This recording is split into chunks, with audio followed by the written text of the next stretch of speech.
Mi marido fingió su muerte, dejándome con 2 hijos pequeños y mis suegros paralíticos. Lloré hasta secarme. Le organicé un funeral del siglo y publiqué la noticia por todas partes. Inmediatamente después, contacté a un abogado para tramitar el certificado de defunción, darlo de baja en el padrón y transferir todas sus propiedades a mi nombre. Cuando mi marido regresó del extranjero con su amor de la infancia, se quedó petrificado. Estaba haciéndome un tratamiento facial en un spa en el centro de Madrid cuando sonó el teléfono con un número desconocido.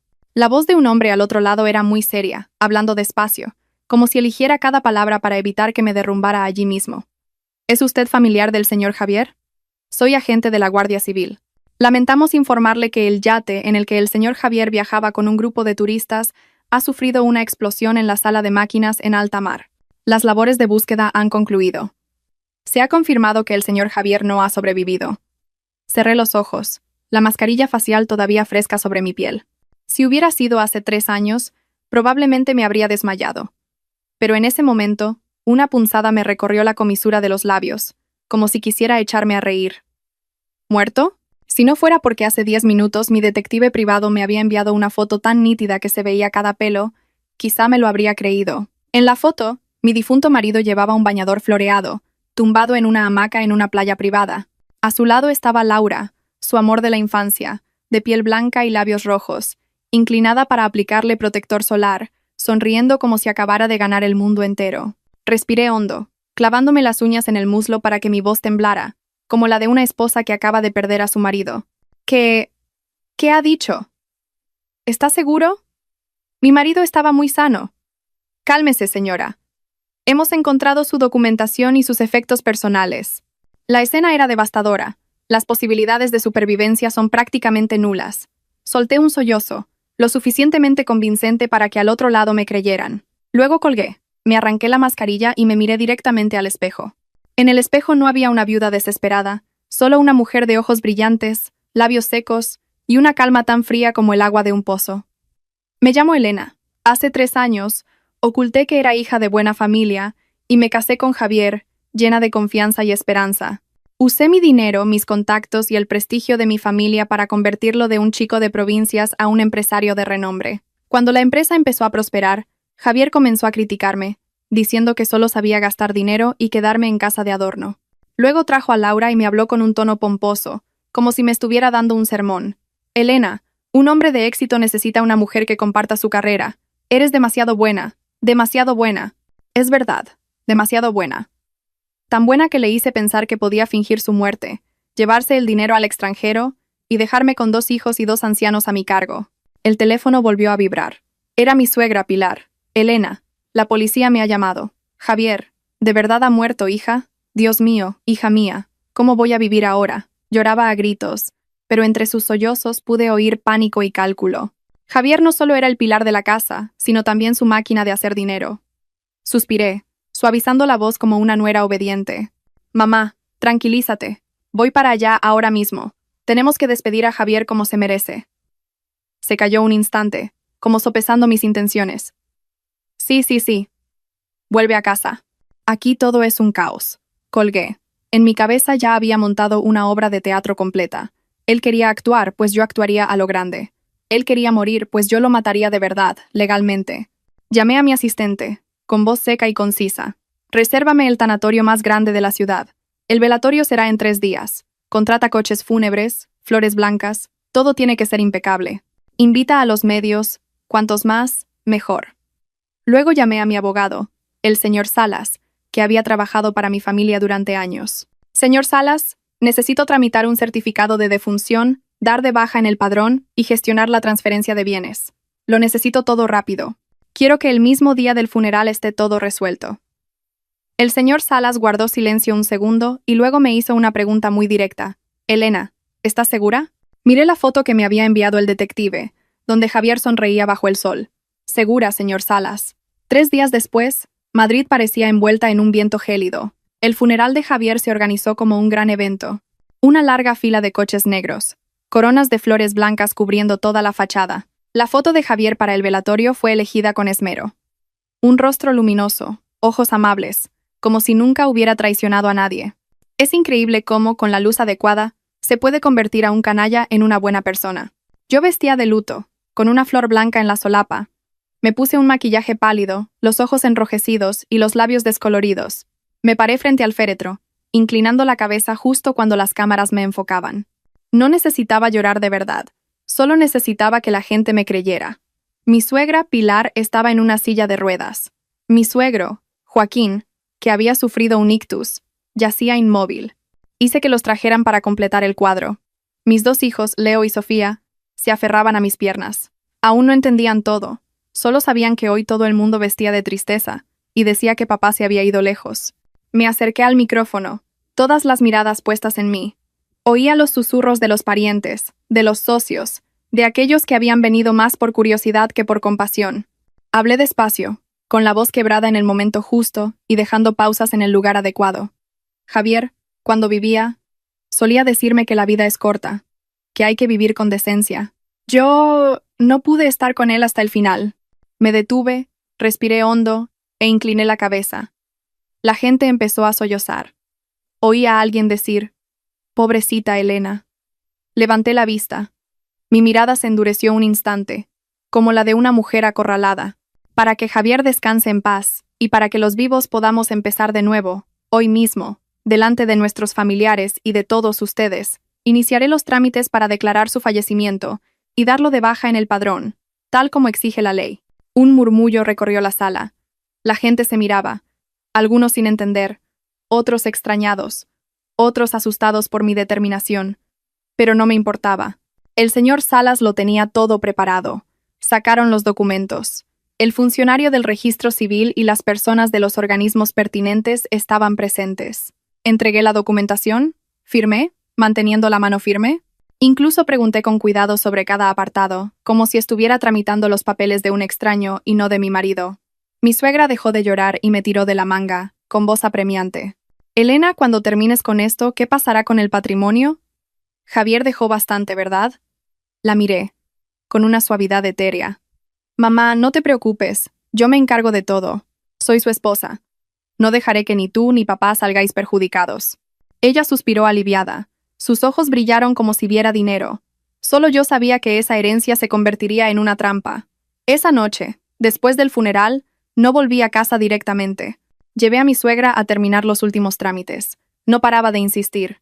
«Rápido, hija, rápido. No vaya a haber complicaciones». Cuando el sello se estampó y el documento final estuvo en mi mano, sentí como si tuviera la soga que Javier mismo se había puesto al cuello. Salí de la oficina.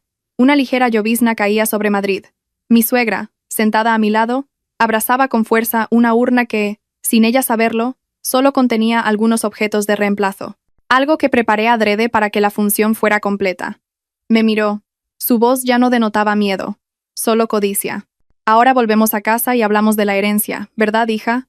Giré la cara hacia la ventanilla. La lluvia trazaba largos surcos en el cristal. «Sí, volvemos a casa. Yo también estoy esperando. Es hora de aclarar las cuentas». En mi mente, visualicé la escena de Javier volviendo a España con Laura, entrando en la que fue su casa para descubrir que todo había cambiado de dueño, de cerradura, de nombre. No lo entendería, porque desde el momento en que lloré frente a su féretro, ya no era la esposa buena. Era la mujer que, de pie entre las cenizas, comenzaba a reconstruir su vida con las manos limpias. Pero mi corazón había aprendido a ser duro como una piedra. Al llegar a casa, antes de que pudiera quitarme los zapatos de luto, mi suegra ya había entrado con su silla de ruedas en el salón. Su voz estaba ronca de tanto llorar, pero sus ojos brillaban de una manera extraña. «Elena no era mía, ya que los papeles están hechos, dime, la casa, los coches, las cuentas de ahorro. ¿Qué dejó Javier?» «Soy vieja. Tu padre está ahí postrado, y los niños son pequeños. Tengo que pensar en el futuro». Dejé el bolso y miré a mi suegro, inmóvil en la cama junto a la ventana. Joaquín respiraba con dificultad, los ojos cerrados, junto a un tensiómetro y varios medicamentos. El olor a bálsamo se mezclaba con el del incienso del funeral que aún impregnaba la casa. Era un ambiente sofocante y amargo. Leo y Sofía se sentaron a mis pies. De vez en cuando seguían preguntando, «Mamá, ¿dónde ha ido papá?» Acaricié el pelo de mis hijos, tragándome el nudo en la garganta. Aunque Javier merecía un castigo, mis hijos eran solo niños. Para ellos, papá era quien los había llevado sobre sus hombros. Me volví hacia mi suegra, con mi tono suave de siempre. «Mamá, cálmate. Le he pedido al señor Salas que prepare toda la documentación conforme a la ley. Esta noche nos sentaremos tú y yo, con él presente, para hablarlo todo con claridad. Así mañana podremos ocuparnos de los gastos del hospital de papá y de la matrícula de los niños. Al oír las palabras conforme a la ley, mi suegra se detuvo un instante, y luego asintió enérgicamente, como si temiera que cambiara de opinión. Sí, llama al abogado. Organízalo todo para que papá, los niños y yo estemos cubiertos. Entré en la cocina a preparar una infusión de jengibre. Mis manos se movían mecánicamente, pero en mi mente resonaba una voz extraña, la voz de la lucidez. Hace 3 años, amaba a Javier y aceptaba ceder para mantener la paz en la familia. Ahora, mantenía esta casa unida con una cuerda rígida, aunque envuelta en una capa de terciopelo. Mientras vertía el agua, recordé todas las sumas de dinero que le había dado a Javier. El capital para fundar la empresa, el dinero para el coche, para sus contactos, para pagar los salarios en los meses difíciles. Había creído que un hombre con ambición sería agradecido. Olvidé que hay un tipo de hombre que solo es agradecido cuando te necesita.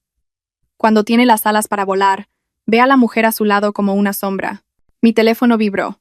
Un mensaje del detective, una línea corta y una nueva foto. En ella, Javier y Laura estaban frente a la recepción de un hotel, junto a un cartel con el nombre de un complejo turístico. Javier sonreía, con el brazo sobre los hombros de Laura, con el aire de alguien que acaba de escapar de su antigua vida. Debajo de la foto, el detective escribió: Se preparan para cambiar de lugar. Parece que van a tomar un vuelo. Bloqueé la pantalla, respirando hondo. Se creía muy listo, pero en ese mismo instante, en esta casa, todo lo que una vez fue suyo empezaba a escapársele de las manos. La puerta se abrió. Era el señor Salas, con la camisa remangada y un maletín de documentos bajo el brazo. Me saludó y luego a mi suegra, con la debida formalidad. Buenas noches, señora Pilar, señor Joaquín. Buenas noches, Elena. Mi suegra no respondió con mucha cortesía. Lo atrajo hacia ella como si fuera una caja fuerte.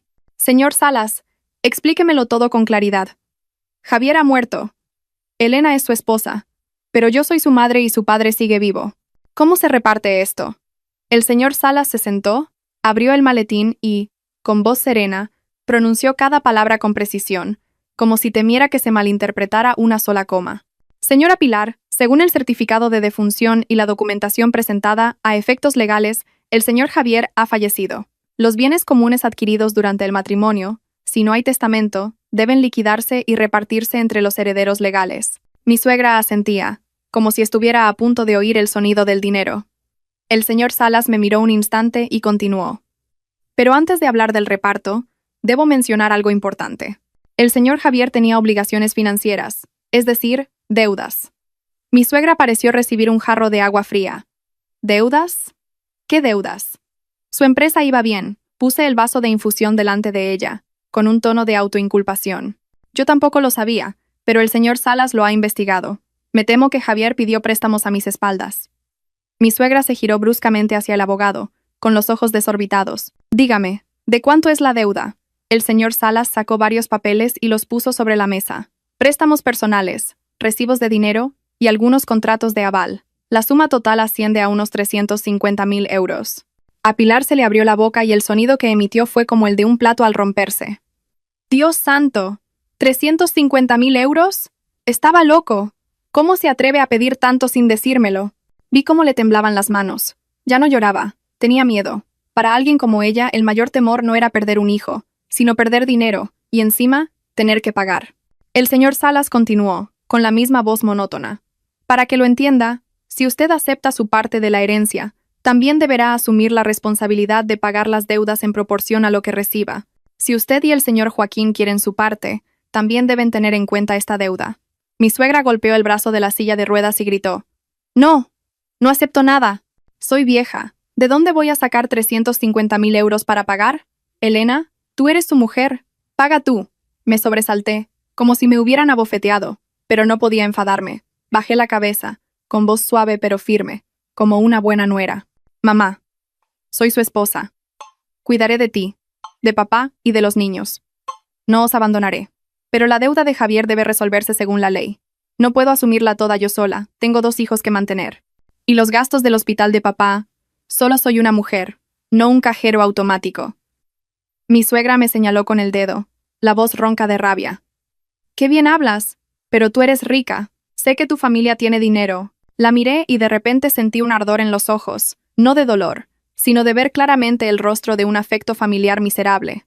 Antes, cuando Javier tenía dinero, ella me servía la comida y me llamaba su nuera buena. Ahora que Javier estaba muerto, me usaba como escudo para las deudas. Tragué saliva y dije, suspirando: «Mamá, si crees que soy rica, entonces deberías confiar en que no soy tan tonta como para hacer algo ilegal y que mis hijos carguen con la vergüenza. Solo quiero que todo esté claro para que Javier descanse en paz». El señor Salas deslizó un papel hacia mi suegra. Sus palabras fueron como un cuchillo frío. «Si le preocupa la deuda, señora Pilar, puede firmar un documento de renuncia a la herencia. Del mismo modo, si el señor Joaquín no puede firmar, se procederá a través de la tutela legal, un proceso muy estricto. Al renunciar, no recibirá nada relacionado con la herencia, pero tampoco asumirá las deudas correspondientes». Mi suegra miró el papel como si fuera una serpiente. Sus labios musitaron. «Si renunció, no obtengo nada». Puse una mano en su hombro. Mi voz se suavizó como si la estuviera consolando de verdad. «Mamá, mientras vivas papá y tú, yo os cuidaré. Pero con una deuda de 350.000 euros, temo que vengan a reclamarla a casa y el susto te afecte a ti y empeore a papá. Si firmas la renuncia, al menos no te verás involucrada». Pilar me miró, con un destello de sospecha en sus ojos. Luego miró a su marido inmóvil y finalmente al papel. Sabía que estaba sopesando, no el afecto, sino el beneficio. Un momento después espetó: «Dame un bolígrafo. Firmo. Firmo para acabar con esto». Muerto. ¿Y todavía quiere arrastrar a su madre con él? El señor Salas no se apresuró. Le leyó cada línea. Ella firmó con mano temblorosa. La tinta se corrió un poco. Luego estampó su huella dactilar, roja y brillante, en el papel. Miré esa huella y sentí un frío en el alma, pero también un alivio. El vínculo legal entre Javier y su propia madre acababa de ser cortado por ella misma. El señor Salas guardó los documentos y se levantó. «Elena, para tu parte, queda algo más por hacer. Mañana te acompañaré a los lugares necesarios. Recuerda guardar este documento con cuidado». Lo acompañé a la puerta. Antes de irse, se acercó y me susurró, lo suficientemente bajo para que solo yo lo oyera: «Has hecho lo correcto, pero a partir de ahora, ten cuidado. Quien finge su muerte suele volver cuando ve que el dinero está en manos de otros». Asentí, mirando hacia el patio oscuro. El viento frío se colaba entre los árboles, como si alguien estuviera escuchando a escondidas. Al volver adentro, mi suegra ya se había cambiado de ropa y estaba sentada, erguida como alguien que acaba de escapar de un desastre. Me miró, con un tono menos agrio, pero sin una pizca de afecto. «Elena, mañana encárgate de pagar esa deuda, ¿eh? No dejes que vengan aquí a montar un escándalo». La miré y luego a mis dos hijos, que se habían quedado dormidos en el sofá. Respondí en voz baja: «Sí, mamá, yo me encargo». Pero en mi interior otra frase resonaba más fuerte que cualquier otra. «Javier, tu propia madre acaba de firmar un papel repudiándote. Cuando vuelvas, verás cuán solo estás. Y esto es solo el principio». Esa noche, cuando todos en casa dormían, me quedé sola en el salón. Solo una pequeña luz estaba encendida, suficiente para iluminar la carpeta de documentos que el señor Salas había dejado sobre la mesa. Las cifras, las cláusulas legales, yacían inmóviles, pero en mi cabeza todo se movía sin cesar. Pensé en Javier, en su aire de confianza cuando aún estaba en casa, siempre golpeándose el pecho y diciéndome: «Mientras yo esté aquí, no tienes que preocuparte por nada». Pensé en la primera vez que me pidió que firmara un poder notarial, diciendo que era para facilitar los negocios, y yo, confiada, firmé sin dudarlo. Y luego pensé en la foto que me envió el detective, donde él tomaba el sol junto a Laura, sonriendo como alguien que ha escapado de todas sus responsabilidades. Me levanté y fui al dormitorio de los niños. Leo dormía de lado, todavía agarrando su viejo oso de peluche. Sofía estaba acurrucada junto a su hermano, moviendo los labios de vez en cuando, como si llamara a su padre. Le subí la manta, sintiendo una punzada en el corazón. Por muy canalla que fuera Javier, a los ojos de sus hijos, seguía siendo su padre. Por eso mismo, no podía permitirme flaquear. A la mañana siguiente, me levanté temprano, preparé gachas para mi suegro, le di sus medicinas y llamé a la enfermera para que le cambiara los vendajes. Mi suegra estaba sentada en un rincón, con cara de cansancio, pero su mirada estaba menos tensa que la noche anterior. Había firmado la renuncia, y en su mente ahora solo había un pensamiento: vivir en paz. En cuanto se fue la enfermera, me cambié para salir. Mi suegra me miró con recelo. ¿A dónde vas tan temprano? Voy al banco con el señor Salas. Hay algunas cosas que resolver para que todo quede claro y evitar problemas más adelante. No preguntó más, quizás por miedo a que sus preguntas destaparan algo desagradable. Recogí al señor Salas en la puerta. Apenas arrancó el coche, me dijo sin rodeos. Elena, he pensado mucho desde ayer. Estás dando los pasos correctos, pero debo ser sincero. Conociendo a Javier, no se rendirá. Miré por la ventanilla. Las calles de la mañana estaban llenas de gente, cada uno ocupado con su propia vida. Lo sé, yo también estoy esperando que vuelva. El señor Salas se giró hacia mí, un poco sorprendido. ¿Lo esperas? Sonreí amargamente. Sí. Quien finge su muerte para huir con dinero solo tiene dos opciones: o huye para siempre, o vuelve cuando cree que todo está a salvo. Y creo que Javier es del segundo tipo. Asintió sin decir más. Llegamos al banco. Me reuní con el gestor de cuentas y firmé cada documento. Todas las cuentas a nombre de Javier fueron congeladas según el certificado de defunción. Los bienes comunes pasaron a un estado de gestión pendiente de resolución. Todo transcurrió sin problemas, siguiendo el procedimiento. Al salir, el señor Salas me susurró: «Con este paso, le has cortado el acceso a su dinero en el país». Respondí: «El dinero es lo primero que buscará cuando vuelva». Justo en ese momento, sonó mi teléfono. Un número desconocido. Contesté. La voz al otro lado era ronca y baja, como si contuviera la rabia. «Elena, soy yo». Solo 2 palabras, pero suficientes para que un escalofrío me recorriera la espalda. Me detuve en seco. El señor Salas también se paró. «¿Quién es?», pregunté, con voz firme y sin temblar. Al otro lado hubo un silencio de un segundo, seguido de una risa ahogada, una risa familiarmente odiosa. «No finjas. Sé que eres lista. Y también sé lo que has hecho». Apreté el teléfono con fuerza. «Si no tienes nada legal que decir, voy a colgar». «Elena». La voz de Javier se volvió grave. «No esperaba que llegaras tan lejos». «¿De verdad me has declarado muerto?». Cerré los ojos un instante, y luego respondí lentamente, pronunciando cada palabra con claridad. «Ya estás muerto, Javier. Al menos, sobre el papel». Al otro lado de la línea, respiró con fuerza. «¿Crees que has ganado? ¿Crees que borrar mi nombre lo soluciona todo? Estoy vivo y puedo volver cuando quiera». Sonreí sin emitir sonido. «¿Cómo vas a volver? Estás dado de baja en el padrón, tus cuentas están bloqueadas, tu nombre ya no figura en la dirección de la empresa. ¿En calidad de qué vas a volver?». Javier se quedó en silencio. Oía el sonido de las olas. Probablemente estaba cerca del mar. «Elena, al fin y al cabo, soy el padre de nuestros hijos». Cambió a un tono más suave. «No puedes ser tan cruel». Me giré para mirar al señor Salas. Estaba inmóvil, pero su mirada era de alerta. Volví a hablar por el teléfono. Mi voz ya no era fría, sino grave, como la de una madre. «Ya que mencionas a los niños, deberías recordar que fuiste tú quien los abandonó. Fingiste tu muerte, y dejaste que 2 niños llamaran a su padre en vano. Yo solo he hecho lo que quedaba por hacer, según la ley». «Necesito dinero», dijo Javier directamente. Su voz de repente se volvió áspera. «Solo una cantidad y me iré. No volveré a molestaros». Me eché a reír. «Por primera vez desde que empezó la llamada, todavía no entiendes nada. No es que no te dé dinero, es que ya no tengo ninguna obligación de hacerlo. Elena, no me obligues». Su voz se tornó amenazante. «Si vuelvo y monto un escándalo, ¿crees que podrás vivir en paz?». Miré al frente, hacia el flujo de coches. «Vuelve. Te estoy esperando». Dicho esto, colgué. No me temblaba la mano, pero por dentro, una cuerda se había tensado al máximo. El señor Salas me miró durante un buen rato antes de decir: «¿Realmente ha llamado?». «Sí. Y va a volver». No dijimos nada más en el camino de vuelta, cada uno perdido en sus pensamientos. Al llegar a casa, vi a mi suegra hablando por teléfono con alguien, en voz baja y a escondidas. Al verme entrar, se sobresaltó y colgó de inmediato. «¿Ya has vuelto?». Sonrió forzadamente. La miré, sin reproche ni afecto. «Sí. ¿Con quién hablabas, mamá?». «Ah, con unos parientes del pueblo, que llamaban para saber cómo estábamos».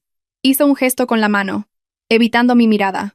No la desenmascaré, pero sabía que la noticia empezaba a filtrarse. Alguien como Javier, incluso muerto, tenía formas de contactar con su casa. Y mi suegra, que acababa de repudiar a su propio hijo por miedo a las deudas, no estaba segura de haber cortado todos los lazos.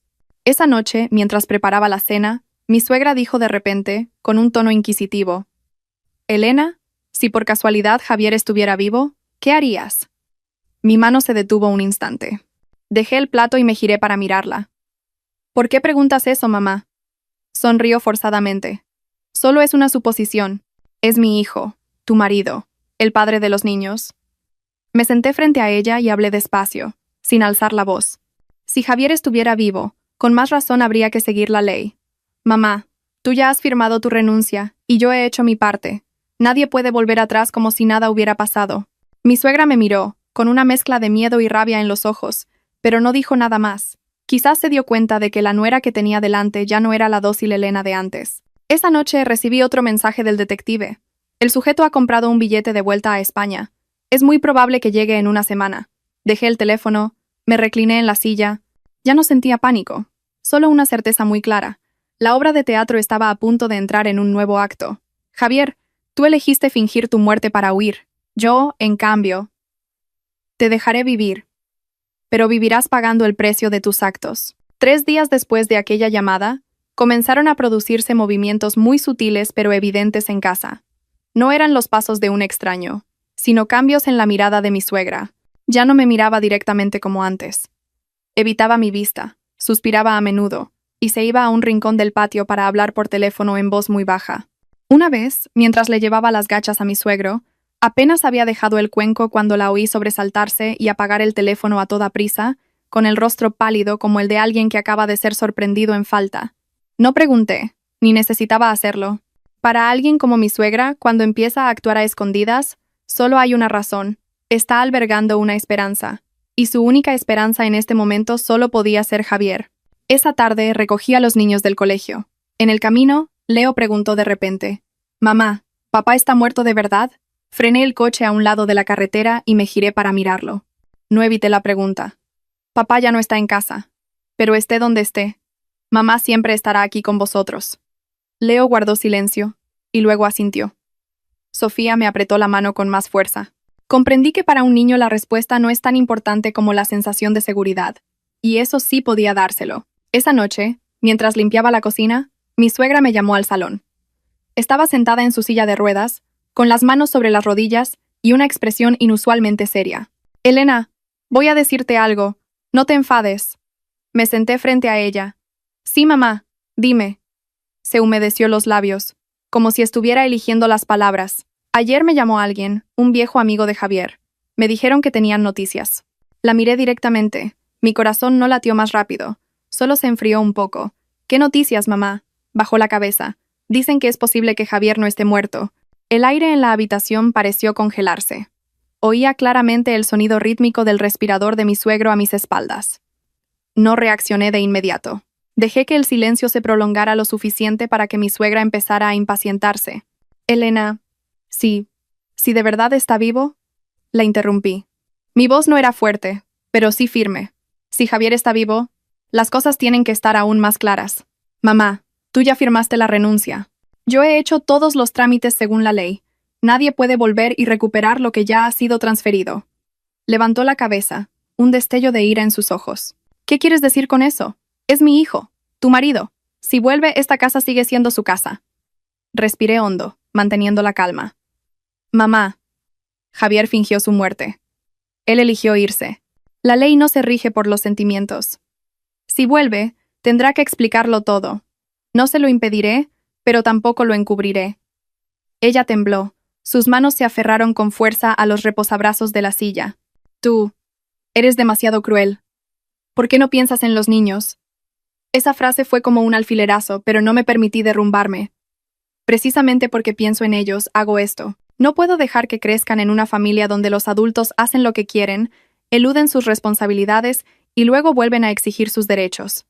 Mi suegra me miró durante un largo rato. En sus ojos vi claramente la duda. Por un lado, el dinero y la seguridad. Por otro, el hijo que una vez consideró su todo. Quería ambas cosas, pero la vida no se lo permitía. Esa noche recibí otro mensaje del detective. Javier ha vuelto al país, no por vías oficiales. Alguien lo ha recogido. Bloqueé el teléfono y me quedé de pie, en silencio, frente a la ventana. El viento soplaba, haciendo que las cortinas se movieran ligeramente. No tenía miedo, solo estaba calculando. Al día siguiente, tal como esperaba, Javier no vino directamente a casa. Era lo suficientemente astuto para saber que aparecer ahora sería exponerse. Pero empezó de otra manera. A mediodía, Estaba en casa cuando llamaron a la puerta. Al abrir, vi a Laura. Hacía 3 años que no la veía. Estaba más delgada, con un maquillaje discreto, pero su mirada seguía siendo afilada. Inclinó la cabeza profundamente. Elena, siento haber venido sin avisar, pero de verdad no me queda otra opción. Me interpuse en la puerta, sin invitarla a pasar. ¿A quién buscas? Laura se mordió el labio. Te busco a ti. Sé que Javier se equivocó, pero estamos pasando por un momento muy difícil. Él solo quiere hablar contigo. La miré fijamente, con voz fría. Si quiere verme, que venga él mismo, como un hombre. No necesita enviar a nadie. A Laura se le llenaron los ojos de lágrimas. Elena, Javier es el padre de los niños. No puede vivir escondido para siempre. Ayúdale. Solo una vez. Sonreí con amargura. ¿Sabes cómo lloraban los niños hace 3 años, cuando él se fue? Cuando mi suegra se desmayaba una y otra vez y mi suegro yacía paralítico. ¿Dónde estabas tú? Laura no respondió. Bajó la cabeza. Sus hombros temblaban. Yo solo lo amo. Y yo, dije lentamente, tengo que vivir. Cerré la puerta en sus narices. Mi mano, apoyada en el pestillo, no temblaba. Esa tarde, mi suegra estalló en cólera. Golpeó la mesa y gritó: «¡Elena! ¿Acabas de echar a esa mujer? Era una enviada de Javier». La miré, sin esquivar su mirada. «Sí, no recibo a extraños». «¿Extraños?», se rió con sarcasmo. «Es la mujer de Javier». «No», respondí. «En esta casa ya no hay ningún Javier». Se quedó helada. Quizás fue en ese momento cuando comprendió de verdad que su nuera había cortado de raíz el camino de regreso fácil para su hijo. Esa noche, mientras acostaba a los niños, el teléfono volvió a sonar. Esta vez, contesté. «Elena, la voz de Javier era ronca, grave y llena de tensión. Eres demasiado cruel. Has echado a Laura. ¿Ha venido ella sola?», le dije. «Yo no la he invitado». «¿Qué quieres?», gruñó Javier. «¿Quieres que me muera de verdad?». Guardé silencio un instante y luego respondí. «Ya estás muerto, Javier. Tú mismo lo elegiste». Al otro lado de la línea, se hizo el silencio. Luego soltó una risa seca. «Bien, me estás obligando. Pues entonces volveré.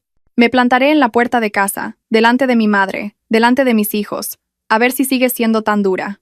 Cerré los ojos y dije, lenta y claramente: «Vuelve. Te estoy esperando». Al colgar me senté en la cama de los niños. Sofía ya dormía profundamente. Leo todavía daba vueltas. Le acaricié la espalda, susurrando: «Duerme, hijo». «Mamá está aquí». Sabía que ahí fuera se acercaba una gran tormenta. Javier estaba a punto de aparecer. Mi suegra tendría que elegir un bando, y yo, la mujer que una vez lloró la muerte de su marido, ahora debía prepararme para enfrentarme a un marido vivo, pero sin un lugar al que volver. A la mañana siguiente, me levanté más temprano de lo habitual, no por insomnio, sino porque sabía que hoy pasaría algo. No era miedo, sino la lúcida frialdad de quien está preparado. Preparé las gachas para mi suegro. Di de desayunar a los niños, y los llevé al colegio como cualquier otro día. No quería que percibieran la inestabilidad en casa.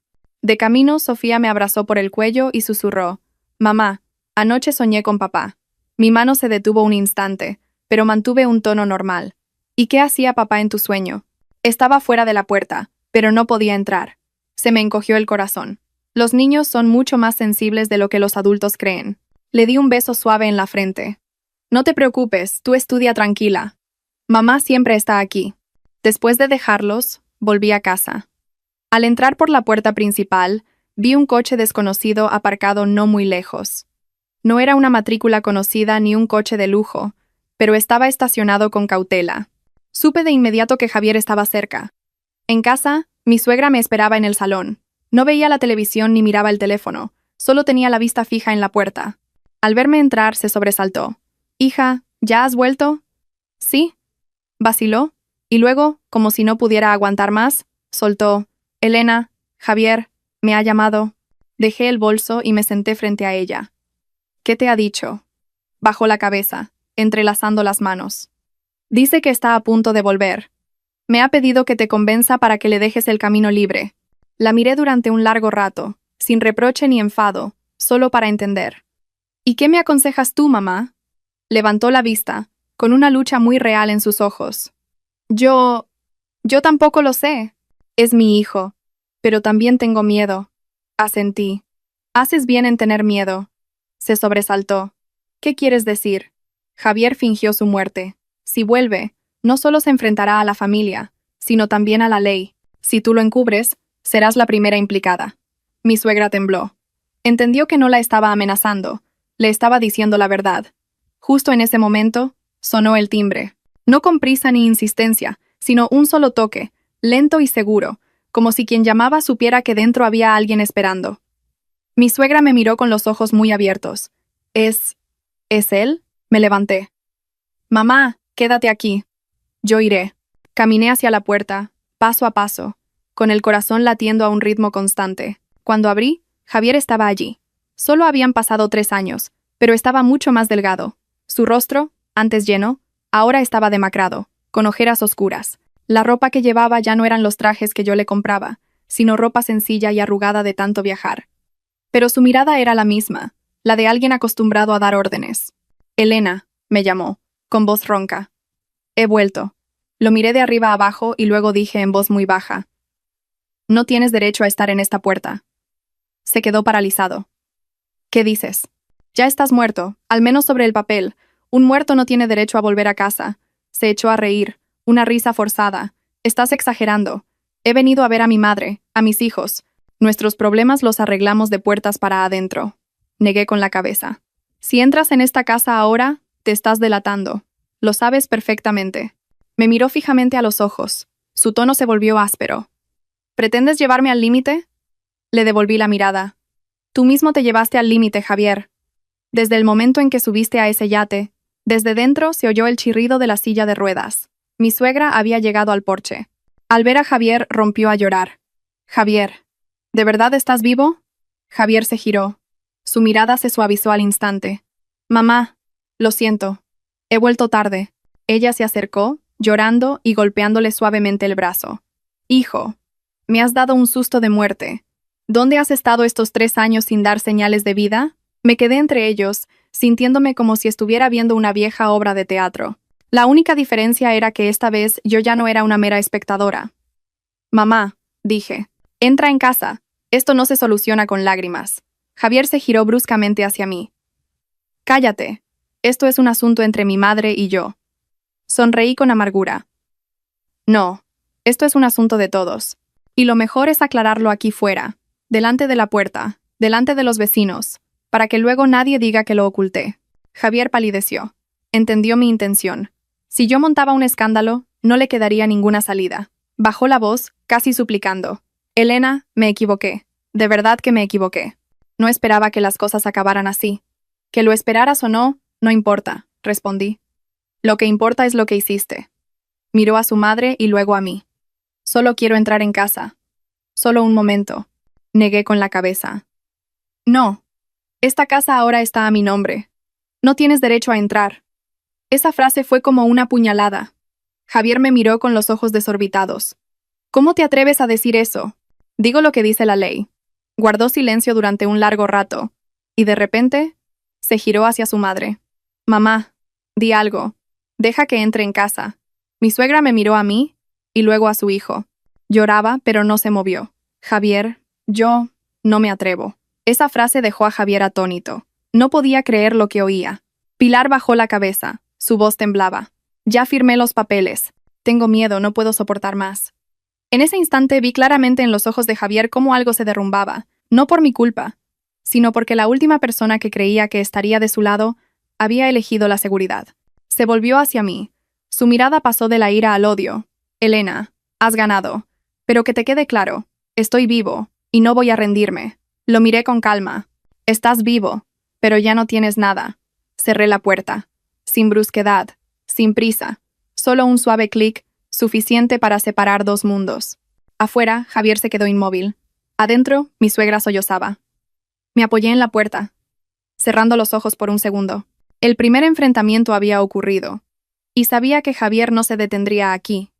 Alguien como él, acorralado, intentaría cualquier cosa para salir a flote, pero también sabía que, con cada intento, se hundiría un poco más. Esa noche, nadie en casa pudo dormir.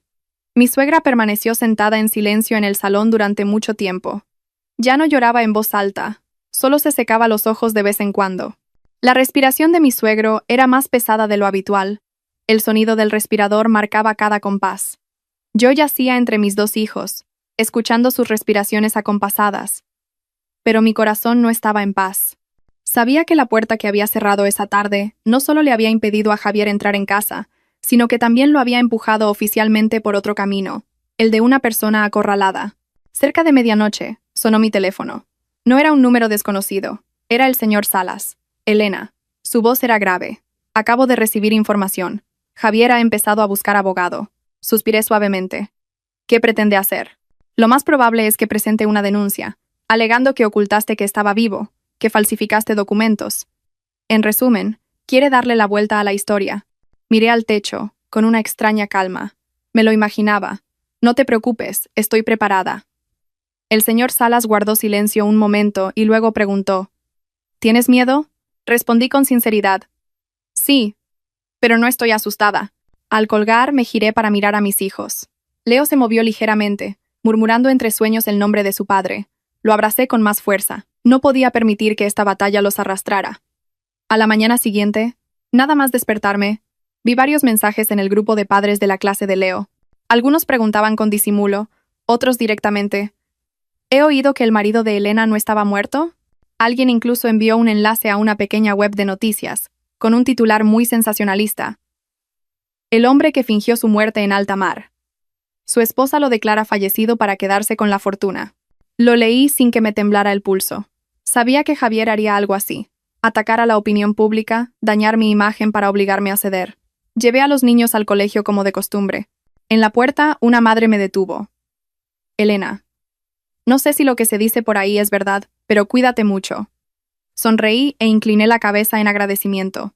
En mi interior tenía muy claro que, mientras la historia no se resolviera, la gente creería lo que veía a primera vista. Al volver a casa, encontré a mi suegra sentada, con expresión inquieta. Elena, esta mañana ha venido gente a preguntar. Dicen que son periodistas. Asentí. Mamá, no respondas a nada. Si alguien pregunta, di que no sabes nada, que todo lo está llevando el abogado. Me agarró la mano, temblando. ¿Crees que te pasará algo? La miré y dije lentamente: si tuviera miedo, ayer habría abierto la puerta. Ella bajó la cabeza. Supe que en ese momento entendió que yo ya no tenía marcha atrás. A mediodía, me llamó Laura. Contesté. Elena, su voz era ronca. Javier está muy mal. Dice que si no accedes a hablar, llegará hasta el final. Fui directa. Dile que no me escondo, solo que no negocio en la oscuridad. Laura sollozó. ¿Qué quieres? Quiero la verdad. Y quiero que todo se haga según la ley. Se quedó en silencio y luego dijo en voz muy baja: dice que te va a denunciar. Estoy esperando. Esa tarde, el señor Salas vino a casa. Traía una pila de papeles. Elena, esto es una citación para una comparecencia informativa de las autoridades. No es una citación judicial, solo para verificar los hechos. Es el procedimiento habitual. La cogí y leí cada línea con atención. ¿Vienes conmigo? Por supuesto. Antes de irme, le advertí a mi suegra. Mamá, quédate en casa y cierra la puerta. Si alguien llama, no abras. Asintió repetidamente. La comparecencia tuvo lugar en una pequeña sala. Me senté con la espalda recta y respondí a cada pregunta. Expuse toda la llamada informando de la muerte, los documentos, los pasos que seguí aconsejada por mi abogado, el hecho de que Javier se fue por voluntad propia y no contactó en 3 años. Cuando el funcionario me preguntó si sabía que mi marido estaba vivo, respondí de inmediato: no. Si lo hubiera sabido, no habría realizado esos trámites. Esa respuesta era la verdad. Sabía que había fingido su muerte, pero no tenía pruebas legales en el momento de hacer el papeleo. Todo lo que hice se basó en documentos oficiales. Al final de la sesión, el funcionario asintió. No se preocupe, seguiremos investigando por parte del señor Javier. Por ahora, no hay pruebas de que usted haya actuado incorrectamente. Al salir de allí, el señor Salas suspiró aliviado. Este primer paso lo has superado con firmeza. Antes de que pudiera responder, sonó su teléfono. Al terminar la llamada, su rostro cambió por completo. ¿Elena? Javier acaba de solicitar un régimen de visitas para ver a los niños, alegando su derecho como padre. Se me encogió el corazón. Ese era el golpe que más temía. ¿Cómo lo gestionamos? Ya lo tenía previsto. Con el historial de haber fingido su muerte y abandonado a sus hijos, y con un litigio en curso, es muy poco probable que le concedan las visitas. Pero será agotador. Asentí. Aunque sea agotador, hay que seguir. Esa noche, hablé con mis hijos. Me senté a su altura. Leo. Sofía. Es posible que en los próximos días alguien os pregunte por papá. Solo tenéis que decir lo que sabéis, sin miedo. Leo me miró, muy maduro para su edad. Mamá, ¿papá te ha puesto triste? Se me hizo un nudo en la garganta, pero le dije la verdad. Sí, pero mamá ya es fuerte. Sofía me abrazó el cuello. No necesito a papá, te necesito a ti. Los abracé, y por primera vez en muchos días, se me escaparon las lágrimas. Tarde en la noche recibí un mensaje de Javier. Solo una línea. ¿Cuánto tiempo crees que podrás aguantar? No respondí. Dejé el teléfono y miré por la ventana. El viento soplaba más fuerte, trayendo la sensación de una tormenta que se acercaba. Pero también sabía que cuanto más grande es la tormenta, más claro queda el cielo después. Javier estaba jugando sus últimas cartas, y cada uno de sus movimientos estaba siendo registrado con claridad. Desde que Javier apareció oficialmente, el ambiente en mi casa se tensó como una cuerda invisible. Nadie lo decía, pero todos sabíamos que la tormenta solo acababa de empezar. Esa mañana, mientras preparaba el desayuno para mi suegra habló de repente. Su voz era baja y cansada. «Elena, anoche no pude dormir». Dejé el cuenco de gachas y me giré para mirarla. «¿Estás preocupada por lo de Javier?» Asintió, con los ojos enrojecidos. «Me ha estado enviando mensajes toda la noche. Dice que se equivocó. Dice que solo quiere volver a casa. Ver su rostro. Ver a los niños». Guardé silencio un momento. No le prohibía querer a su hijo, pero tampoco permitiría que ese amor rompiera todos los límites. «Mamá», dije lentamente, «puede que diga cosas muy bonitas, pero lo importante es lo que ha hecho. ¿Y cuáles son las consecuencias?» Suspiró, sus manos temblorosas sobre las rodillas. «Lo sé, pero es mi hijo», asentí. «Lo entiendo, pero yo también soy la madre de Leo y Sofía». Me miró, esta vez sin reproche en sus ojos, solo cansancio e impotencia. Quizás fue en ese momento cuando realmente sintió el precio de haber mimado toda la vida a un hijo que nunca quiso crecer. A mediodía, me llamó el señor Salas. «Elena, tengo que informarte de algo. Javier está presentando denuncias en varios sitios, tanto reclamaciones como solicitudes para ver a los niños. Pero al mismo tiempo, he descubierto algo muy revelador». Me asomé al balcón, mirando hacia el patio. «¿De qué se trata, señor Salas?» Durante el tiempo que estuvo muerto, Javier siguió siendo el titular de varias transacciones financieras en el extranjero. No son grandes cantidades, pero son suficientes para demostrar que no estuvo desaparecido como afirma. Mi corazón dio un vuelco. «Lo que quieres decir es que, si podemos demostrar que fingió su muerte para eludir sus obligaciones y ocultar patrimonio, su posición se debilitará enormemente. Incluso podríamos contraatacar». Cerré los ojos. Un momento después, dije, «Ayúdame a reunir todas las pruebas. No quiero atacar por sorpresa, pero si me arrastra al barro, no me quedaré de brazos cruzados». Esa tarde, al volver a casa con los niños, una vecina vino corriendo. «Elena, hay un hombre en la puerta desde hace un rato. ¿Es tu marido?» Me detuve en seco. Mi corazón no latió más rápido, pero se me helaron las manos. Dejé a los niños dentro, le pedí a mi suegra que los vigilara y salí. Javier estaba en la puerta. Esta vez no tenía la actitud desafiante del otro día. Llevaba una camisa vieja, el pelo peinado y una mirada que intentaba parecer amable. «Elena», dijo en voz baja, «no he venido a buscar problemas. Solo quiero hablar». Me mantuve a distancia de la puerta, sin acercarme. «¿De qué quieres hablar?» «Quiero ver a los niños». Su voz tembló.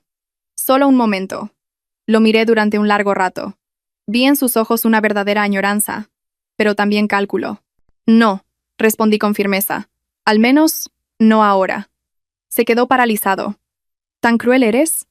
Mantuve la calma. «No, estoy protegiendo a mis hijos». Cambió de táctica.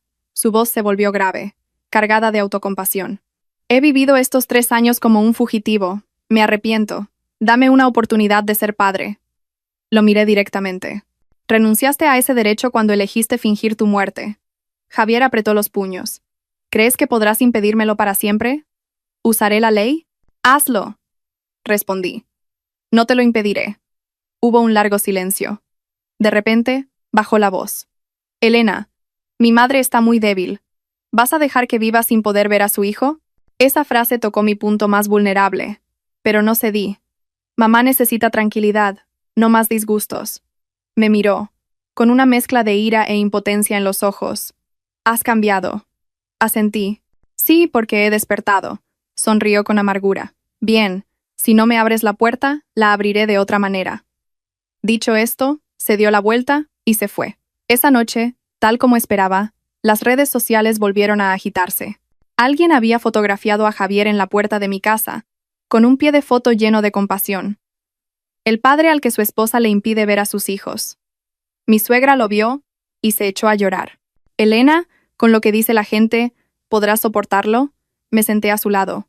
Mamá, puedo soportarlo, pero si hoy cedo, mañana no tendré nada con lo que proteger a mis nietos. Esa noche, recibí un documento oficial solicitando una mediación y la consideración del derecho de visita de Javier. Lo leí y lo doblé sin que me temblara el pulso.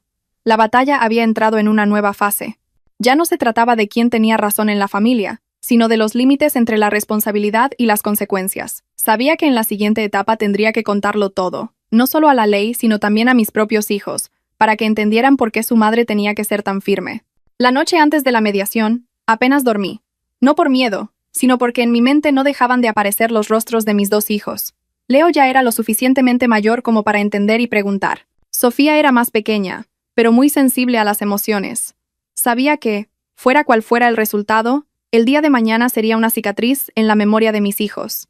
Me levanté temprano, preparé las gachas para mi suegro y el desayuno para los niños. Mi suegra estaba sentada a la mesa, sosteniendo una taza de té sin beber, con la vista fija en la puerta. «Elena», me llamó en voz baja. «¿Necesitas que te acompañe hoy?» Negué con la cabeza. «Mamá, quédate en casa con los niños. Puedo ir sola». Asintió y, de repente, me cogió la mano. «Pase lo que pase, estoy de vuestro lado». Su mano temblaba, pero la apretaba con fuerza. Por primera vez en muchos años, sentí de verdad el apoyo de mi suegra. No por obligación, sino porque había visto la verdad. Antes de salir, Leo me tiró de la camisa. «¿A dónde vas, mamá?» Me agaché para mirarlo a los ojos. «Voy a hablar con papá». La pequeña Sofía se acercó y me abrazó la pierna. «¿Va a volver papá, mamá?» Tragué saliva. «Todavía no, cariño». Leo guardó silencio un momento y luego dijo, con una madurez impropia de su edad: «Mamá, haz lo que creas que es correcto. Mi hermana y yo te haremos caso». Se me encogió el corazón. A veces, los niños crecen tan rápido que una madre siente una mezcla de orgullo y dolor. La sala de mediación no era grande, con luces blancas y muebles sencillos. Javier ya estaba sentado allí. Me miró, con una mezcla de nerviosismo y confianza. «Elena», se levantó, con voz suave, «has venido». Asentí sin responder. El señor Salas se sentó a mi lado. El mediador explicó el proceso y luego invitó a Javier a hablar primero. Se puso de pie y con voz temblorosa habló de cuánto echaba de menos a sus hijos, de sus errores pasados y de su deseo de enmendarlos. Habló con mucha habilidad, lo suficiente para que un extraño sintiera lástima por él. «No pido nada más que mi derecho a ser padre», concluyó. Con los ojos enrojecidos, el mediador se giró hacia mí. «¿Tiene algo que decir?» Respiré hondo y me levanté. «No niego que él sea el padre biológico de mis hijos», dije lentamente, «pero el derecho a ser padre no reside solo en la sangre, sino en la responsabilidad». Relaté cada detalle, la farsa de su muerte, el abandono de sus hijos, su madre anciana y dos niños pequeños en medio de un funeral, y luego 3 años sin una sola palabra. No alcé la voz, no lloré, solo conté la verdad. Javier, impaciente, me interrumpió. «Tenía mis razones». Lo miré fijamente. «¿Tenías razones para abandonar a tus hijos durante 3 años?» La sala quedó en un silencio sepulcral. El señor Salas presentó las pruebas de las transacciones, las cartas, las fechas. El mediador fruncía el ceño, tomando notas sin parar. «Actualmente», continué, «mis hijos están psicológicamente estables. Permitir que se acerque de repente sería un shock para ellos. Propongo que, si se considera su derecho de visita, se haga de forma gradual y bajo supervisión». Javier palideció. «¿Quieres controlarme toda la vida?» «No», respondí. «Quiero proteger a mis hijos». Después de casi 2 horas, la sesión de mediación se suspendió. No se llegó a una conclusión, pero estaba claro que la posición de Javier ya no era tan sólida. Al salir de la sala, Javier me detuvo. «Elena, has ganado. ¿Qué más quieres?» Lo miré, con voz cansada. «Quiero que no vuelvas a hacerles daño a los niños». Se rió con amargura. «¿Te crees muy magnánima?» No respondí. Sabía que para él, Ganar o perder siempre sería más importante que tener razón. Por la tarde, recogí a los niños. Leo, al verme la cara, adivinó el resultado. ¿Estás cansada, mamá? Un poco, hijo. Esa noche les conté lo sucedido de la forma más sencilla posible, sin adornos ni dramatismo. Quería que entendieran que los adultos también cometen errores, y que hay decisiones por las que hay que pagar un precio. Tarde en la noche recibí un mensaje de Javier. No me rendiré. Miré la pantalla durante un largo rato y luego apagué el teléfono. Sabía que lo más difícil aún estaba por llegar, pero también sabía que había superado mi mayor miedo. Después de la mediación, pensé que las cosas se calmarían un poco, pero me equivoqué. Cuando a un hombre acostumbrado a huir lo acorralan, elige romperlo todo para salvarse. 3 días después, mientras estaba en una reunión online con unos socios, el teléfono de mi suegra sonó sin parar. Contestó. Y a los 10 segundos su rostro palideció. Sus manos temblaban tanto que se le cayó el teléfono. «Elena, han venido». Colgué la llamada y me levanté de un salto. «¿Quién ha venido, mamá?» «Servicios sociales y la policía». Su voz se quebró. «Dicen que hay una denuncia contra ti, por maltrato a tus propios hijos». Se me taponaron los oídos, pero en un instante comprendí. Javier había actuado. Cuando llegué a casa, ya había varias personas esperando en la puerta. Una funcionaria se adelantó, con voz educada pero seria. «Señora Elena, hemos recibido una denuncia sobre un posible impedimento del derecho paterno, con indicios de manipulación psicológica infantil». Mi suegra se aferró a mi manga. «No es verdad, señorita. Mi nuera ha criado a mis nietos desde pequeños, nunca les ha pegado ni regañado». Le solté la mano con suavidad y miré directamente a la funcionaria. «Estoy dispuesta a cooperar. Por favor, pasen». Leo y Sofía estaban sentados en el sofá, con los ojos muy abiertos. Me senté a su lado y les cogí la mano. «Mamá, ¿quiénes son?», susurró Sofía. «Son unos señores que han venido a hacer unas preguntas, nada más». La funcionaria se agachó para hablar primero con Leo. Su forma de preguntar era muy sutil, sin dirigir las respuestas. Leo respondió despacio y con claridad. «¿Le tienes miedo a tu madre?» «No». «¿Tu madre te prohíbe ver a tu padre?» Leo me miró y luego a la funcionaria. «Mi madre no me lo prohíbe. Solo dice que lo veré cuando me sienta preparado». La funcionaria tomó notas y luego se dirigió a Sofía. Solo le hizo unas preguntas sencillas. La niña negó con la cabeza repetidamente, cuando le preguntaron si la habían pegado o reñido. La intervención duró casi 2 horas. Antes de irse, la funcionaria me dijo: «Por ahora no vemos indicios de infracción, pero prepárese, porque parece que la otra parte seguirá insistiendo». Asentí. «Lo entiendo». Cuando se cerró la puerta, mi suegra se desplomó en el sofá llorando. «¿Puede ser tan cruel, Elena? ¿Usar a sus propios hijos para hacerte daño?» Me senté a su lado. «Mamá, ya me lo esperaba». Esa noche, llamé al señor Salas. «Señor Salas, Javier ha empezado a jugar sucio». Su voz se volvió grave. «Acabo de recibir la noticia. También ha presentado denuncias en otros sitios, pero no te preocupes. Cuanto más haga, peor será su expediente». Guardé silencio unos segundos. «No quiero que mis hijos se vean envueltos en esta guerra». «Entonces tienes que actuar con contundencia», dijo directamente. «No solo defenderte». A la mañana siguiente, recibí una llamada de Javier. Esta vez, no fingió amabilidad. ¿Lo ves? Su voz era desafiante. «Te lo dije. No me rendiré». «Estás haciendo daño a los niños», respondí con frialdad. «Solo estoy reclamando lo que es mío». Se rió con desdén. «Si fueras lista, te sentarías a negociar las condiciones». «¿Qué condiciones?» «Dame la custodia de uno de los niños, o al menos, comparte el patrimonio conmigo. Si no, tengo muchas otras formas de actuar». Apreté el teléfono con fuerza. «¿Me estás amenazando?» «No». Su voz se suavizó. «Te estoy recordando que soy su padre». Colgué. Me temblaban las manos, no de miedo, sino de la rabia que me invadía. Esa noche, me quedé mucho tiempo sentada en mi escritorio, mirando las 2 carpetas que el señor Salas me había preparado. Una contenía todo lo que yo había sufrido. La otra, las pruebas que podían dejar a Javier sin salida. Recordé las palabras de mi abogado. Hay gente con la que, cuanto más cedes, más abusan. Tarde en la noche, salí al salón. Mi suegra aún no dormía. Estaba tejiendo un jersey para Sofía, con las manos temblorosas. «Mamá», la llamé en voz baja. Levantó la vista. «¿Aún no duermes?» «Mamá, si llevo las cosas al extremo, ¿me culparás?» Me miró durante un largo rato y luego dejó las agujas. «Antes te culpaba por ser dura, pero ahora solo me arrepiento de no haberle enseñado a ser una persona decente. Se me escaparon las lágrimas sin darme cuenta. Bajé la cabeza. No quiero que mis nietos crezcan en medio de esta disputa. Lo sé. Me cogió la mano. Haz lo que tengas que hacer. Yo lo soportaré. A la mañana siguiente, presenté una demanda solicitando al tribunal que redefiniera todos los derechos y obligaciones tras el período en que Javier fingió su muerte. Al mismo tiempo, solicité una evaluación psicológica de los niños con la participación de un experto independiente. Cuando Javier recibió la notificación, me llamó sin parar. Elena, ¿quieres llevarme al límite? Respondí una sola vez. Tú mismo te llevaste al límite hace 3 años. Esa tarde Leo me preguntó, «Mamá, ¿papá te odia?» Lo abracé. Puede ser, pero eso no es tan importante como que mamá te quiere. Sofía intervino. Yo solo os necesito a ti y a mi hermano. Abracé a mis 2 hijos con fuerza, sintiendo que sostenía mi pequeño mundo entero. Sabía que esta batalla había entrado en una nueva fase, ya no de palabras, sino de decisiones legales irrevocables. Y también sabía que, en la siguiente etapa, Javier no aceptaría la derrota fácilmente.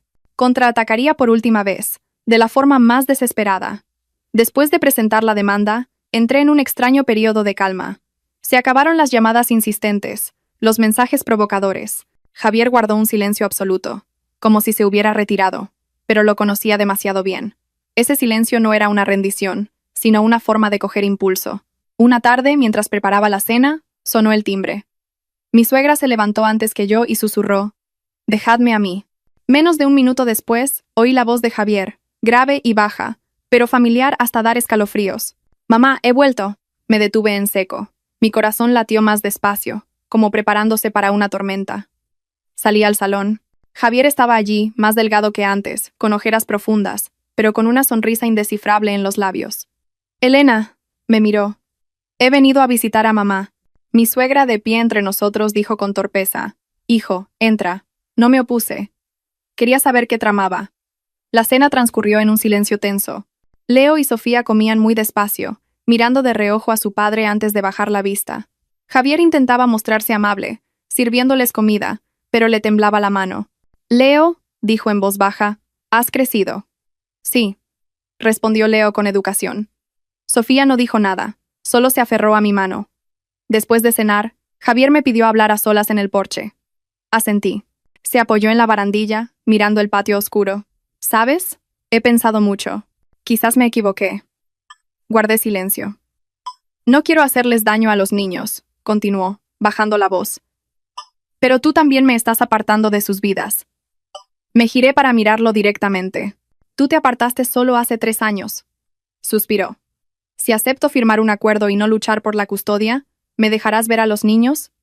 Esa pregunta me sorprendió. Era la primera vez que cedía. «¿Qué condiciones pones?», pregunté. «Solo quiero verlos de vez en cuando, con supervisión si es necesario». Me miró, con una mezcla de súplica y cálculo en sus ojos. «A cambio, retiro todas las denuncias». Entendí que no era un despertar, sino una jugada estratégica al verse en desventaja. «Lo hablaré con mi abogado», respondí, sin comprometerme. Javier sonrió con tristeza. «Siempre tan racional, porque ya no tengo derecho a equivocarme», contesté. Cuando parecía que las cosas se calmarían, 2 días después recibí noticias del señor Salas. «Elena, tienes que prepararte. Javier ha presentado más documentación». «¿Qué más puede presentar?», pregunté. «Una solicitud de evaluación psicológica para ti». Su voz se volvió grave. «Alega que les has causado un trauma psicológico a los niños para que le teman». Apreté los puños. Realmente quería arrastrar a los niños a esto. «Ya he respondido solicitando una evaluación independiente. Pero deberías hablar con ellos antes». Esa noche, me senté con Leo y Sofía, sin lágrimas ni reproches. «Es posible que en los próximos días os hagan más preguntas», les dije con suavidad. «Solo tenéis que decir lo que sentís». Leo me miró durante un largo rato. «Mamá, no odio a papá, pero no quiero vivir con él». Sofía susurró. «Me da miedo cuando papá grita». Los abracé. «Con eso es suficiente». El día de la evaluación no me permitieron entrar. Esperé fuera, con las manos heladas. Mi suegra se sentó a mi lado, en silencio, solo cogiéndome la mano. Cuando la puerta se abrió, Leo salió primero. No lloraba, solo me miró y asintió. La psicóloga me llamó y fue directa. «Los niños no muestran signos de manipulación, pero sí tienen una reacción defensiva hacia su padre debido a un trauma significativo. Solté un largo suspiro. Esa tarde, Javier me llamó, con la voz rota. «Has ganado». «No», dije. «Solo es que los niños han podido decir la verdad». Soltó una risa seca, sin fuerza. «Firmaré el acuerdo». Cuando el acuerdo se firmó ante los abogados, miré a Javier. Por primera vez, lo vi realmente envejecido. «Retiraré las denuncias», dijo. «Y lo siento». No respondí, solo asentí. Esa noche, volví a casa muy tarde. Leo ya dormía. Sofía dormía en brazos de mi suegra. Los miré durante mucho tiempo. Sabía que la batalla legal casi había terminado, pero las heridas en el corazón de mis hijos necesitarían tiempo. Mi suegra se acercó, con la voz quebrada. «Elena, lo siento». Me giré. «¿Por qué te disculpas?» «Por haberlo traído al mundo sin saber educarlo». La abracé. «Hiciste lo que pudiste». Esa noche, me quedé sola en el balcón. Por primera vez en mucho tiempo, me sentí ligera, no por haber ganado, sino por haber protegido lo más importante. Pero también sabía que, para Javier, esto no había terminado. Podía aceptar la derrota en el papel, pero no en su corazón, y presentí que la próxima vez sería su último intento de aferrarse, de una manera que ni él mismo esperaba. Desde que se firmó el acuerdo, en mi casa reinó una calma extraña. Se acabaron las llamadas insistentes, los mensajes a medio camino entre la amenaza y la súplica. Javier desapareció de todos los rincones de nuestra vida, como si de verdad hubiera aceptado dar un paso atrás, pero no me atrevía a confiar en esa tranquilidad. Había vivido suficiente tiempo con Javier para saber que nunca fue de los que saben detenerse a tiempo. Una semana después, mi suegra cayó enferma. Estaba llevando a los niños al colegio cuando recibí la llamada de una vecina. «Elena, tu suegra tiene dificultades para respirar. Ya he llamado a una ambulancia». Di media vuelta con el coche, con el corazón desbocado. Cuando llegué al hospital, ya la habían ingresado en urgencias. Javier estaba en el pasillo, apoyado en la pared, con el rostro pálido. Al verme, su mirada reflejó algo muy complejo. No era hostilidad ni desafío, sino miedo. «¿Cómo está mamá?», preguntó con voz ronca. «Los médicos la están examinando», respondí secamente. Estábamos de pie, a menos de 1 metro de distancia, pero tan extraños como dos desconocidos. Poco después, un médico salió para decirnos que mi suegra había sufrido una crisis hipertensiva grave y necesitaba observación intensiva. Javier bajó la cabeza, apretando los puños. «Es por mi culpa. Si no hubiera montado todo este lío». No dije nada. Esta vez, no era necesario. Esa noche me quedé en el hospital. Cerca del amanecer, me desperté porque alguien había arrastrado una silla y se había sentado a mi lado. Era Javier. «Elena», dijo en voz muy baja, como si temiera hacer ruido. «¿Puedo hablar contigo un momento?» Lo miré. Tenía los ojos rojos y unas ojeras muy marcadas. Por primera vez, vi en Javier la expresión de un hijo realmente preocupado por su madre, no la de un hombre calculador. «Habla», respondí. Guardó silencio durante un largo rato y luego suspiró profundamente. «No te pido que vuelvas conmigo, ni tampoco lucharé más por los niños. Solo quiero que, cuando mamá despierte, no me prohíbas visitarla». Miré hacia la habitación del hospital. «Eso no lo decido yo, lo deciden los médicos». Asintió y, de repente dijo, «Sé que, haga lo que haga, ya no volverás a confiar en mí». No lo negué. «Pero hay algo…», vaciló. «Quiero decírtelo. No para que me perdones, sino para cerrar este capítulo». Me sorprendió un poco. «Dime». «Hace 3 años», dijo lentamente. «Fingí mi muerte no solo por el dinero. También quería huir de mis responsabilidades como marido y como padre.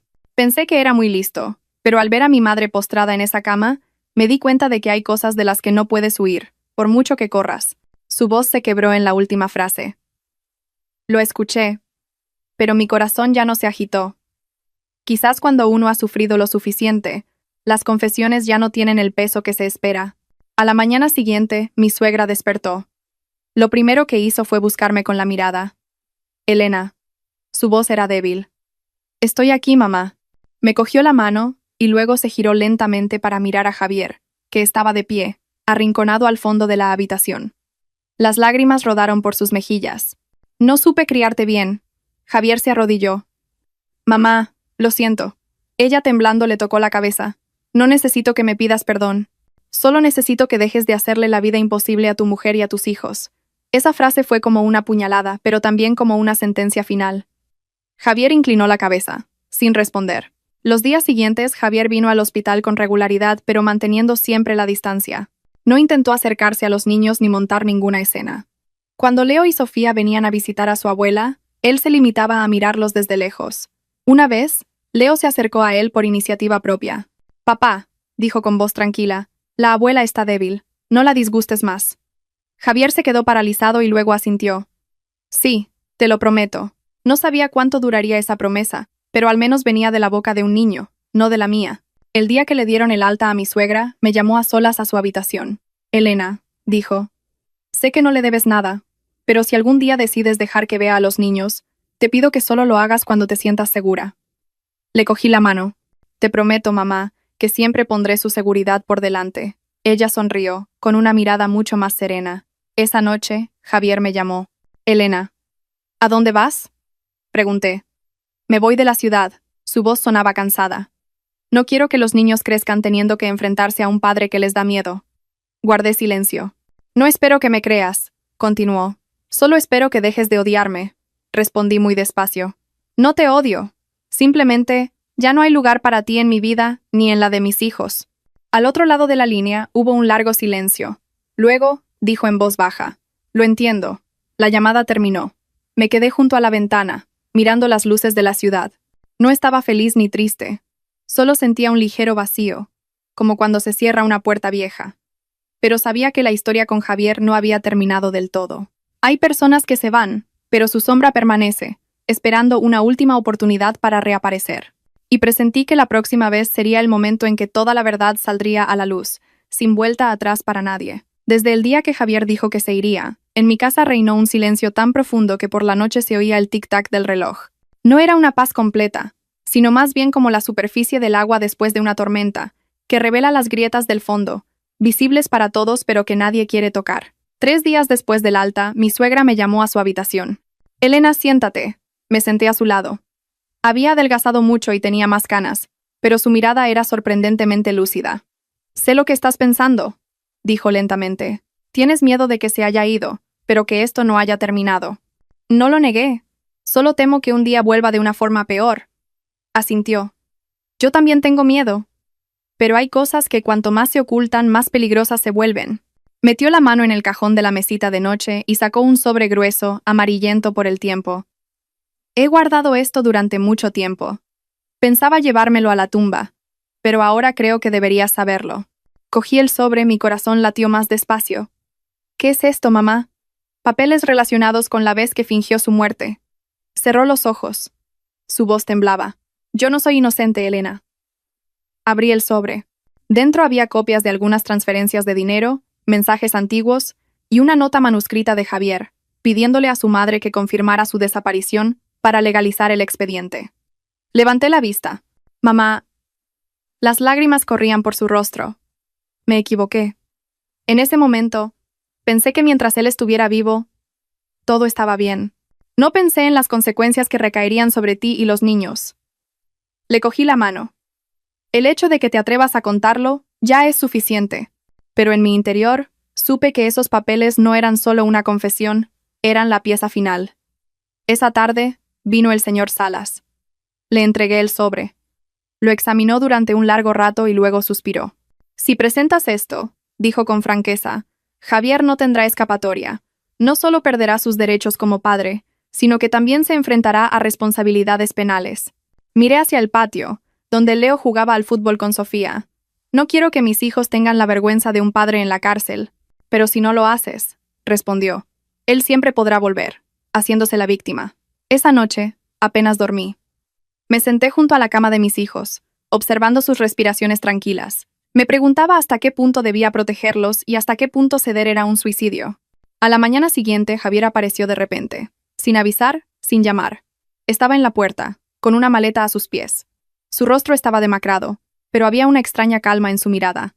«He venido a despedirme», dijo cuando salí. «¿A despedirte?», repetí. «Sí, me voy de verdad». Miré la maleta. «¿A dónde vas? ¿Al sur?», sonrió con amargura. «Aquí ya no me queda nada». Guardé silencio. Me miró fijamente, como si buscara una respuesta que yo no decía. «Elena», dijo, ¿Tienes algo mío? Se me encogió el corazón. ¿De qué hablas? Los papeles, su voz se volvió grave. Mamá me lo ha contado. No lo negué. Sí. Cerró los ojos, con una sonrisa triste. Me lo imaginaba. ¿Has venido a pedírmelos? Pregunté. No. Negó con la cabeza. He venido a decirte que hagas lo que creas correcto. Lo miré, y por primera vez, no vi cálculo en sus ojos. ¿No tienes miedo?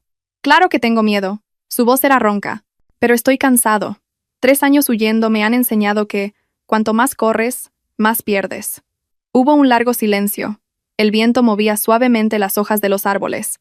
Solo te pido una cosa, continuó. Si algún día los niños preguntan por mí, no les digas que fui un cobarde. Respondí lentamente. Les diré que fuiste alguien que se equivocó, pero que se atrevió a afrontarlo. Asintió. Con eso me basta. Cogió su maleta y se dio la vuelta, sin mirar atrás. Me quedé de pie durante mucho tiempo, hasta que su figura desapareció. Fue entonces cuando me di cuenta de que tenía las manos heladas. Ese mismo día, fui con el señor Salas a presentar la documentación adicional. No para llevarlo hasta el final, sino para cerrar cualquier cabo suelto. El funcionario que nos atendió me miró y dijo en voz baja: «Hace bien. No por venganza, sino para que nadie más sea engañado». Cuando volví a casa, mi suegra me esperaba. «¿Se ha ido, hija?» «Sí», suspiró, como si se hubiera quitado un peso de encima. «¿Ya ha terminado todo?» Negué con la cabeza. «Casi, mamá». Esa noche, Leo me preguntó: «Mamá, ¿papá se ha ido lejos?» «Sí». «¿Volverá?» Le acaricié la cabeza. «Quizás. Pero pase lo que pase, mamá siempre estará aquí». Asintió, tranquilo, y se fue a su cuarto. Esa noche, me quedé mucho tiempo en el balcón. El viento era fresco. El cielo estaba alto. Sabía que lo más difícil había pasado. Lo que quedaba ya no era luchar, sino sanar. Pero también comprendí que, una vez que la verdad estaba sobre la mesa, las consecuencias finales llegarían muy rápido. A la mañana siguiente, cuando recibí la citación de la policía, no me sorprendió. Solo que, al sostener el papel en mis manos, sentí un peso en el corazón. No por miedo, sino porque sabía que el círculo del karma se estaba cerrando. Mi suegra, sentada frente a mí, desgranaba su rosario habitual. ¿Ha llegado el momento, hija? Sí. Asentí. Supongo que necesitan aclarar lo que queda. Ella cerró los ojos y suspiró. No te culpo, hija. Solo lamento no haber sido más firme con él en su día. Le cogí la mano. Ya has sufrido suficiente, mamá. El resto, que lo haga la ley. La comparecencia se desarrolló en un ambiente serio, pero no tan tenso como esperaba. Expuse todo lo que sabía. Presenté todos los documentos. El señor Salas, a mi lado, me recordaba de vez en cuando algún detalle legal. Cuando me preguntaron por Javier, hablé muy despacio. No deseo que reciba un castigo severo. Solo deseo que la verdad quede registrada para que nadie más tenga que vivir en una mentira. El agente me miró y asintió. No se preocupe, nuestro objetivo es el mismo. Esa tarde, recibí un mensaje de un número desconocido. Solo una frase: «Ya he declarado. No te culpo». Miré la pantalla durante un largo rato y luego borré el mensaje. No por odio, sino porque sabía que, a partir de ese momento, nuestros caminos se habían separado por completo. Unas semanas después, llegó la resolución oficial. Se confirmó el acto de fingir la muerte por parte de Javier. Debido a su confesión parcial y su cooperación, no recibió una pena grave, pero todos sus derechos y obligaciones fueron redefinidos claramente. Lo más importante para mí, la custodia y la potestad sobre Leo y Sofía se mantuvieron intactas. Esa noche, preparé una cena sencilla. No una celebración, sino una verdadera comida familiar después de mucho tiempo. Mi suegra comió despacio, dejó el cuenco y me miró. «Elena, gracias». «¿Gracias por qué, mamá?» «Gracias por no dejar que el odio te ciegue», dijo con la voz entrecortada. «Soy vieja. Solo quiero que mis nietos crezcan como personas decentes». Leo, que estaba comiendo, levantó la vista. «Abuela, seremos buenos». Sofía asintió, con la boca llena de arroz. Me reí, sintiendo cómo algo cálido llenaba la casa. Otra tarde, mientras paseaba con los niños por el parque, Leo preguntó de repente: «Mamá, ¿de mayor seré como papá?» Me detuve y me agaché a su altura. «Serás como tú elijas ser, no como tu padre o como yo». Pensó durante un largo rato y luego dijo: «Entonces elijo ser como tú». Sofía intervino: «Yo también como mamá». Los abracé a los dos. En ese momento, supe que todo el sacrificio había valido la pena. De vez en cuando, mi suegra todavía mencionaba a Javier. No mucho, Solo frases cortas. Me ha enviado medicinas. Ha preguntado por la salud de los niños. Yo la escuchaba, sin hacer comentarios. No lo prohibía, pero tampoco lo alentaba. Dejaba que cada cosa ocupara su lugar. Una noche de lluvia, recibí la última llamada de Javier. Elena, su voz era grave y tranquila. Me voy a trabajar aún más lejos. Probablemente tarde mucho en volver. De acuerdo, respondí. Solo quería decirte que te estoy agradecido. Guardé silencio unos segundos. No me debes nada a mí. Se lo debes a los niños. Él se rió suavemente. Sí, lo sé. La llamada terminó ahí. Sin promesas. Sin ataduras. Esa noche, me quedé sola mucho tiempo. Pensé en los años pasados, en el hombre que una vez fue mi mundo entero y que luego se convirtió en la tormenta que casi lo arrasa todo. Ya no sentía rabia. Solo una certeza muy clara. Lo había superado. La vida no me dio un marido perfecto, pero me dio 2 hijos y una lección muy valiosa. A veces, hay que perder algo para poder vivir de verdad. A la mañana siguiente, llevé a Leo y Sofía al colegio. Antes de entrar, Leo se dio la vuelta y me abrazó. Mamá, ven a recogerme por la tarde, ¿vale? Claro. Sofía me dio un beso en la mejilla y sonrió. No te preocupes, mamá. Me quedé mirando cómo entraban corriendo por la puerta del colegio, con el corazón ligero como una nube. No necesitaba un final ruidoso. Solo necesitaba que cada día que pasara, mis hijos y yo pudiéramos vivir en la verdad, plenos y en paz. Cuando la historia llega a su fin, lo que queda no es la victoria o la derrota, y mucho menos quién tuvo razón, sino el precio de cada elección en la vida. Javier eligió huir, fingir su muerte para conservar su dinero y su libertad, pero al final lo perdió todo: el honor, la confianza, la familia y el derecho a ser un padre pleno. Y yo, una mujer aparentemente frágil, me vi obligada a erguirme, a aprender a ser racional, firme y a asumir la responsabilidad de mis decisiones hasta el final, solo por proteger a mis hijos. La mayor lección de esta historia no reside en la ley, sino en el karma. Hay errores que, al cometerlos, parecen un atajo, pero cuanto más avanzas, más difícil es volver atrás. Si hoy eludes una responsabilidad, mañana esa responsabilidad volverá a llamar a tu puerta de una forma mucho más dolorosa. Nadie puede vivir en paz sobre los cimientos de la mentira, especialmente cuando detrás hay padres ancianos y niños pequeños. Para quienes son padres, esta historia nos recuerda algo muy claro. Los hijos no necesitan padres perfectos, sino padres responsables. Un padre o una madre que desaparece, por la razón que sea, deja una herida muy profunda en el alma de un niño, una herida que ningún dinero puede compensar. Y para las mujeres que se encuentran en una situación similar a la mía, recordad, ser buena no significa ser sumisa.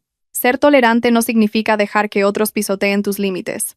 Cuando necesitas proteger a tus hijos y a ti misma, tienes derecho a ser fuerte, a decir no, y a recurrir a la ley y a la transparencia para salvar tu propia vida. La vida no siempre nos da una familia perfecta, pero siempre nos da el derecho a elegir cómo vivir. Vivir con miedo o vivir en la verdad. Vivir para complacer a los demás o vivir para que tus hijos crezcan sin tener que agachar la cabeza por lo que sus padres hicieron.